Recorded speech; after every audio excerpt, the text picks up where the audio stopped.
Welcome everyone. This was home last night. I'll give you a little tour. It's a great donation camp just off the air highway outside of Minimalist in South Australia. And what is it called, Aidan? Can you remember? I can remember, but I can't pronounce it. How do we think you pronounce it? Tcharkuldu Rock, I think. Tcharkuldu Rock. I'll put the spelling up for you because it's a bit of an unusual one. And let's walk and talk. Let's walk and talk. We think this would be one of the lesser known rocks out here, in the sense of most people that come out this way head straight to Tcharkuldu Rock, which is bigger and stunning in a different way. Wouldn't you agree? Yeah. Because you've been there, right? Yeah. But with Tcharkuldu Rock now, you can't camp there. You used to be able to camp at the rock, but you can't now. You have to camp a little bit down the road.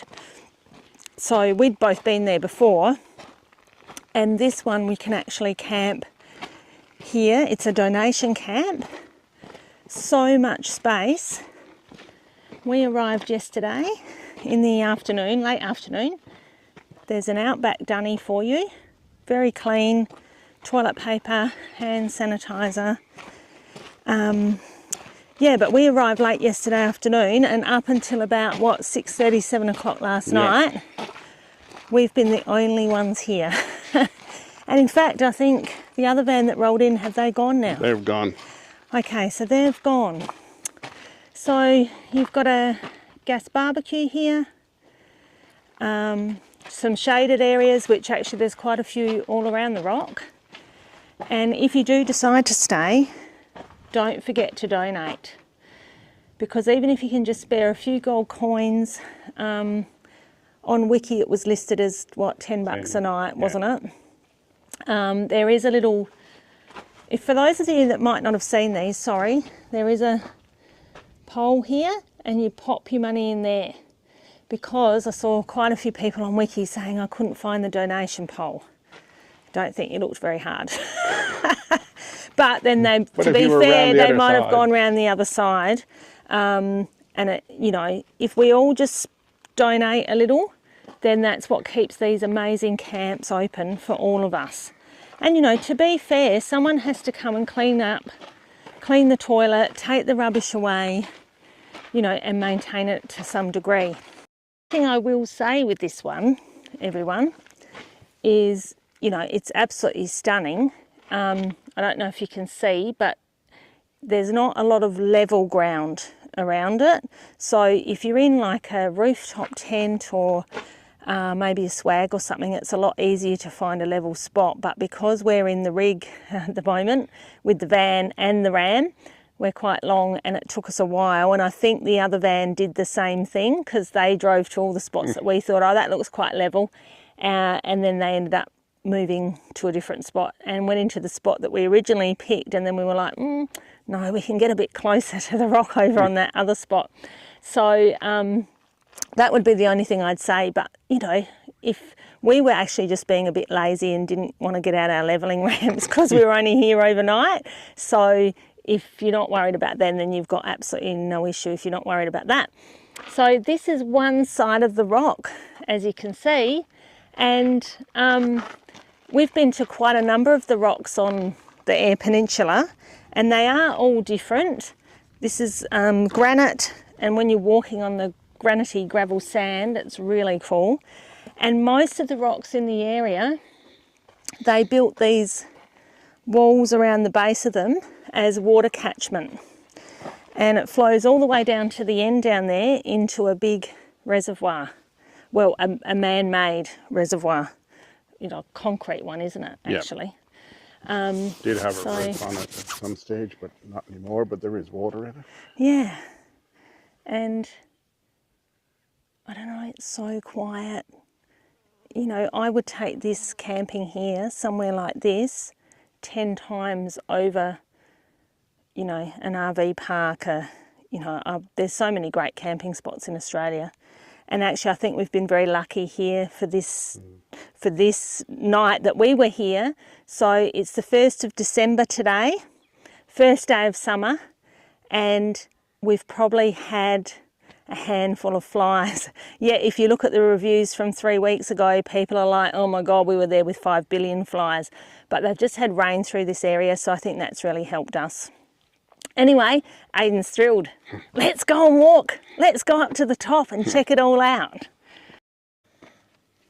Now, I will just say, being the first day of summer, and it was only about 10 degrees last night, who do you think's going to be out in the rock warming up?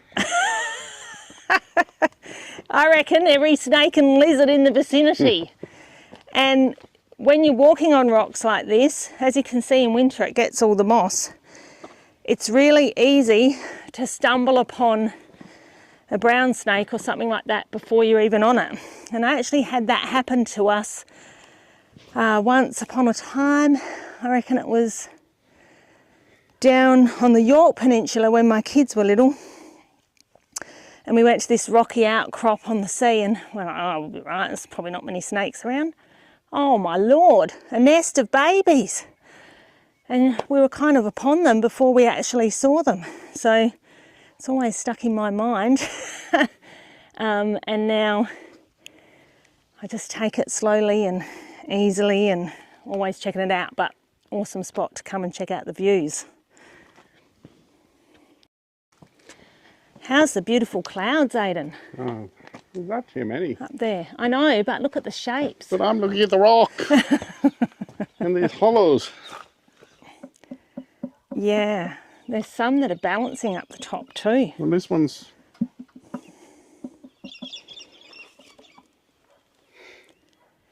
Yeah. quite interesting.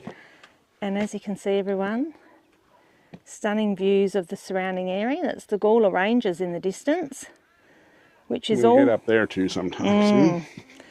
That is on our list to get to. I was having a giggle with Aiden about that yesterday. On our list to get to when it's not too hot, not too cold, not flooded in, not 5 billion flies.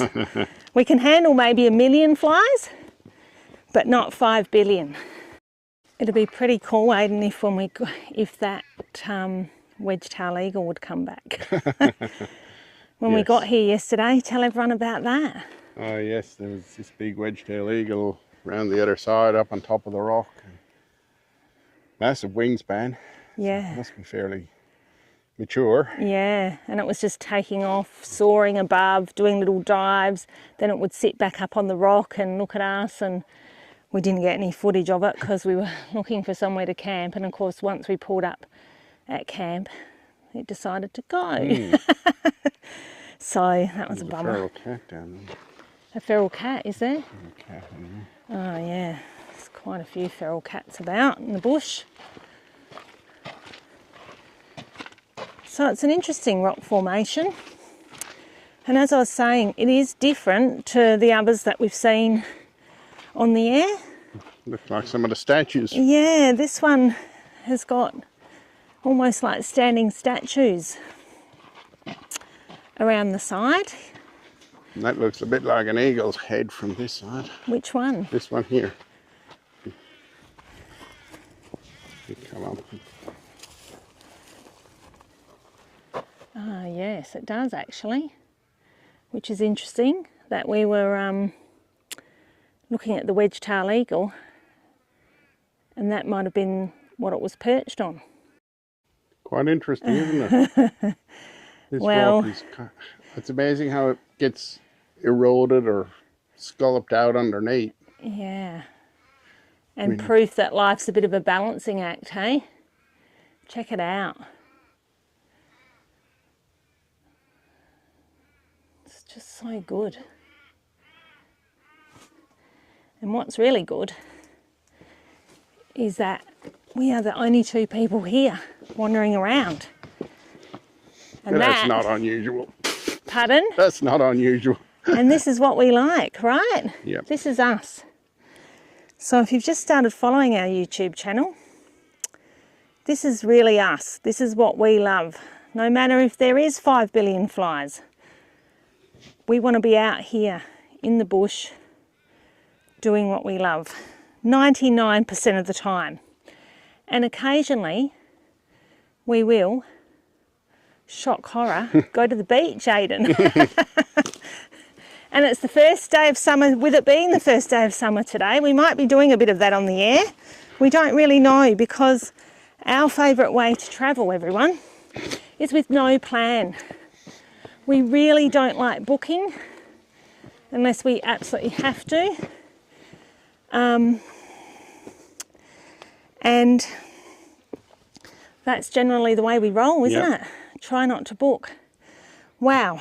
Sorry about my huffing and puffing, everyone. I haven't been well the last few days, so I'm a bit out of breath at the minute. But this is up the top now of the rock, looking out over all the, well, it's big graining area through here. If you look over here, you can see the silos at Minipa. Yes, we might go down the other end for that, love. And we clearly have just missed some rain, because there are a few puddles about, which all the bees are absolutely loving. So nice that all the wildlife has got a bit of a drink for a little bit. Bit of a rarity. Mm-hmm. And so as you can see on top of the rock, that's what happens. The rain comes, the water all flows down into those little walls, gathers, and they direct it down to the reservoir. So that is cool. It's a good way to capture when there's not much rainfall. Yeah. So we'll just come down and show you the other end. Don't want to bore you completely senseless, but we do figure if people want to camp here, you might want to have a bit of a look-see at what's around.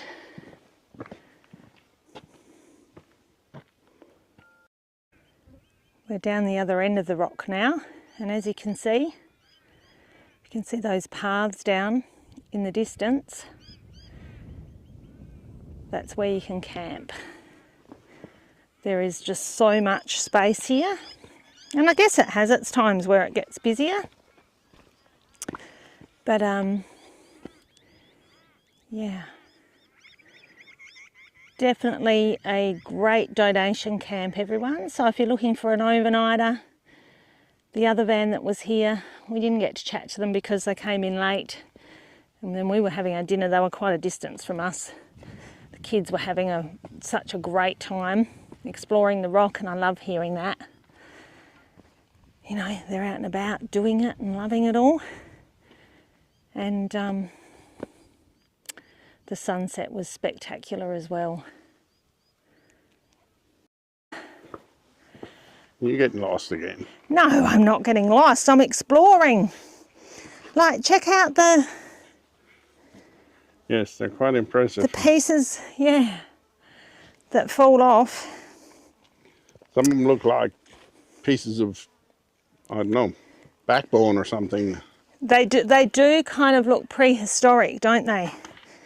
And I'm glad we haven't bumped into old matey, because everyone, when we were here last night at sunset, I think we did do some footage, but you'll see if I'll put it on here if we've got it. But there was a male roo up here with his gal and a baby. Well, actually over on that side, and he did not want anyone near him, which is totally fair enough. But, you know, he had to kind of do the whole, instead of just, you know, most of the time they get up and go away, he had to do the whole... Tough man. Didn't he? Was like this, and he got his chest out and did all that. And I said, Dayden, yeah, not walking up that way. Don't ever be fooled. If you notice that behaviour in them, it's best just to take a big path round, because if they decide that they don't like you for whatever reason, you're going to know about it. And I don't want to be on the other end of that. Do you, Aidan? It would make a really good viral YouTube movie. Aidan was like, make a viral YouTube. I'm like, well, you can be on the end of that, not me.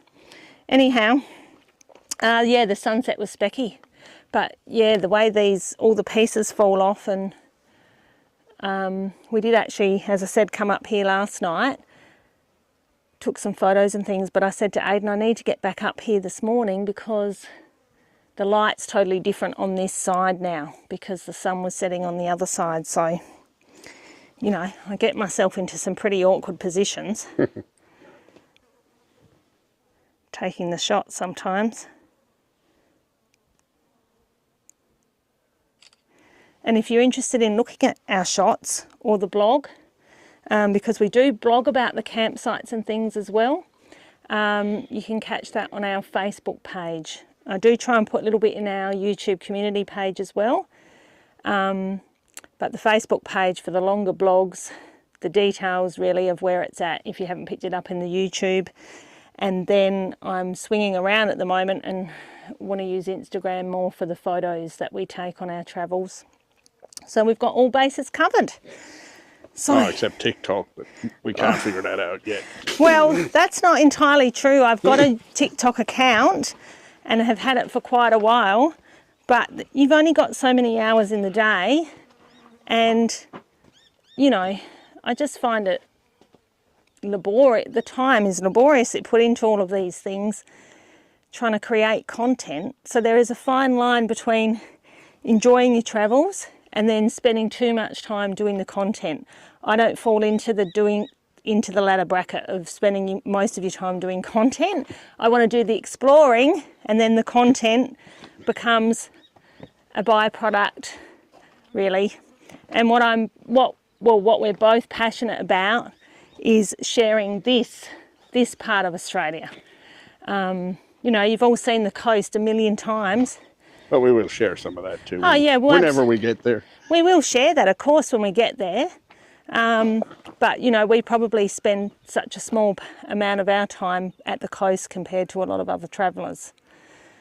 But I tell you what, it is warming up now, isn't it? Look at this. Hey?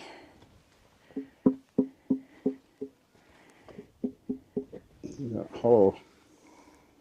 Sorry, what were you just saying? No? Well, I was saying, but I wasn't going to tell everyone that. What was that?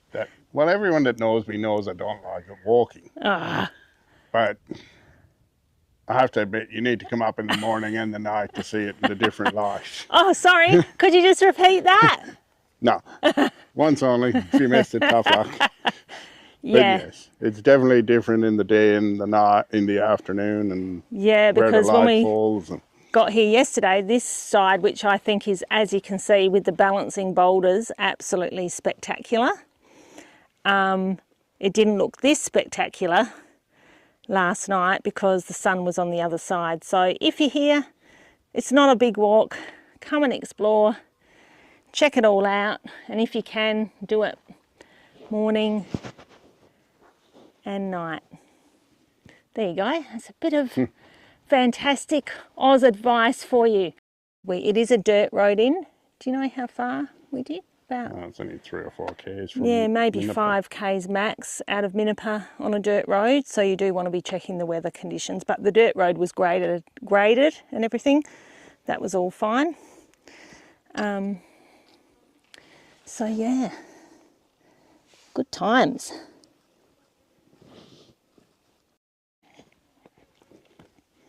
Quite an interesting piece of rock, isn't it? This one? Yeah. Well, this must be what fell off the side of that, do you think? I don't know. It's rolled to here. I reckon this was up and it was that part there on the end of there. It's interesting how it's all pieces are eroded away or rubbed away. And the colours as well. And sorry for everyone who's not rock nerds like us. It's probably boring as batshit, but this is kind of our thing.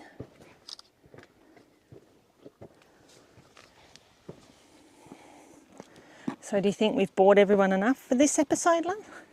Oh no, they haven't liked and subscribed yet. Yes. And leave the comment. So please don't forget, like, subscribe, leave us a comment. If you want to see more of this, then you'll get the alerts and notifications for that. Who knows where we're off to. And if you don't want to see more of this, tell us in the comments. Who knows where we're off to next today? Have we even decided? Like, we've been stuffing around here all morning. So who knows where we might end up today, but I'm sure it'll be somewhere great. You can see there where the water flows down the rock and then down into the dam wall at the bottom, and then it gets diverted all around the rock. And you can see our camping posse down there too. Ah, yes, in the background. About to go and have a little bevy, I think, before some dinner. Oh, I don't know. Well, actually, I've got to do the giveaway draw for the giveaway that I did on my Facebook page. So we better go and do that. Always something to do. Yes, that's the wall along there, stretching all around to divert the water. And it's still used today. Even though it was built in 1915, I think. From Well, I think down, you probably can't see it, but the fence is down there. Is at the tank where it goes to, I think. Not sure. Possibly. This is where the dam wall around the rock ends, and then it runs into, I suppose you'd call it the sluice or race, down into the dam.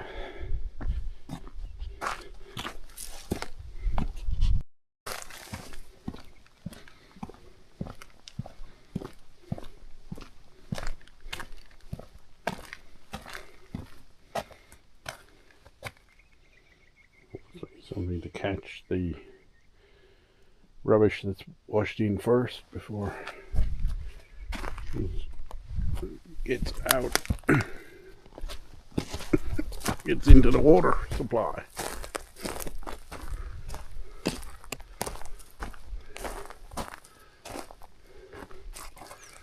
That's the big tank.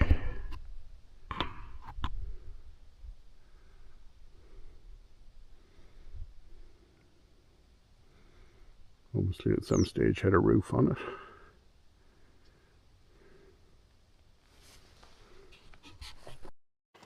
This is the old workers' hut here.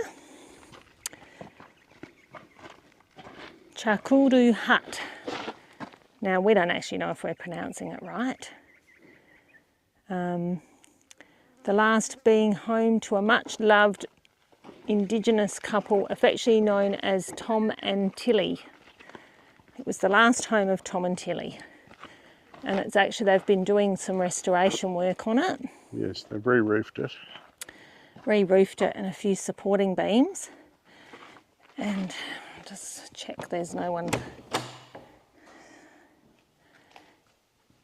And then this is inside.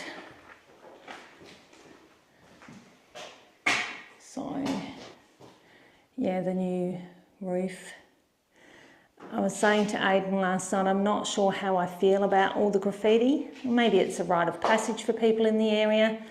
Aidan said they've got good taste in, is it whiskey, isn't it? It's Jameson Irish whiskey. Jameson Irish whiskey. We're not ones to leave graffiti anywhere we go, or stickers anywhere we go, or anything like that. But obviously someone still gets here and uses the fire. You're like an apparition in the doorway there because of the sun behind you. You look like a ghostly figure there, young Aidan. But someone's got a bit arty in here, and that's pretty cool. So if that's you, we've seen it. We've seen it in the old miners' hut. Sorry, not miners, workers' hut. Whew, it's a bit warm, isn't it? It is. Might be time to get on the road. Well, we thought we'd be out of here by now, but now that we're still here, we're debating whether to stay another night or we'll definitely have some lunch and things, yeah? So if you haven't seen it, people who've joined the YouTube channel lately, this is our rig. So got the Ram 2500 with the tailgate camper on the back, and then the bush tracker caravan, which we absolutely love, every single piece of it to bits, don't we? Yep. Got a question this week from a lady who's actually followed us for quite some time, and she said Oh, Leah, why do you have the tailgate camper on the back of the Ram when you've now got your caravan? And that's, I guess, a really good question. But the reason is we feel like, and we're very lucky, we feel like we've got the best of both worlds, because a lot of the travel that we want to do, the bush tracker caravan is obviously built for off-road, and we have had it down the Strzelecki track so far. And that was all. And the Udnadada. And the bits of the Udnadada, and it's gone really well. But there's also a lot of travel that we want to do where we wouldn't take the bush tracker. So we're hoping to do the Simpson Deserts sometime, and some of the desert crossings, which are, you know, obviously we're not going to haul the van across there. So we still have the tailgate camper on the back of the Ram, and what it means is we can leave the van somewhere, obviously securely, and then we've got the bed and everything in there, and off we go. For the more four-wheel driving, adventurous stuff where it might be a worry to take the van. So, or it's not allowed. Or it's not allowed. So, for example, you know, you see lots of people hauling their vans along the Gibb River Road. This van should be able to take that, and we probably will take the van. But if we got up there and the weather was a bit iffy, or people said to us the road's absolutely shit at the moment, don't do it, then we can leave the van and we can take the tailgate. So, and also the other reason is because of the way we like to travel, often we don't know we're going to be travelling until that day. So it's nothing for us if we are at our home base in the Flinders to go, oh, the weather's great, you know, I haven't got work for a couple of days, or we've got time, and then we go, oh, we've got 2 nights, and we'll just get in the tailgate and off we go, because we've got our bed, we've got our fridges, we've got everything that we need. So it's just really easy to throw some food and stuff in there and off we go. Right, and this is inside our rig. Many of you have probably seen it before, but welcome to our home on wheels. It's a bit cushy, isn't it? Hey? It is, but we spend a fair bit of time in here. Yeah, you're getting lunch ready. Is it lunchtime? I tell you what, I need my second coffee, not everyone. Yet, but we might as well. And as you can see, guys and girls, we are very minimalist with what we carry in the van, and you know, the less stuff we have in here, the less we have to put away every time we move. So it probably looks like no one lives here really, and that's fine. And we've got our map on the wall here, which is accumulating black dots quicker than you know it. And all the black dots for us on our map are places where we have camped in this van. So not places we've passed through or been to, but places that we've actually camped overnight. And Or longer. Or longer, yeah. And can share all those spots with you. In the caravan. So we've had the van for 12 months. And this gives you a bit of an idea of where we've hauled the van in the last 12 months. You know, lucky for you, you got together with a gal who don't mind getting around. Anyway, stay tuned, because we are back in the van now. Hi. Because we are back in the van now, I've had a couple of people that follow both Instagram and my Facebook page asking how have I got the van set up, how do we do it, how do we pack little. As you can see, we're not into excess, and I will try and do a short YouTube on that very soon, maybe while we're out and about, which is the best time to do it because we're actually using it, and you can see it for real. But I kid you not, we've pretty much got empty cupboards in spots, haven't we? Yeah. Yeah, but that's the way we travel. It's not for everyone. So anyway, I think that kind of wraps it up for this episode. Yep. Doesn't it? I mean, you're just actually looking all kind of godly today. Now you've got the light shining down from above, Aidan. Above. So anyway, bye everyone. Oh, don't do it, Aidan. Don't do it. Just because everyone else on YouTube does it doesn't mean we have to do it. So what's your thing going to be? Goodbye. Yeah. Bye. Bye, everyone. Bye. Bye. Bye. Maybe that'll be our thing. That'll get you tuning out pretty quick smart. Anyhow, ciao for now. Bye.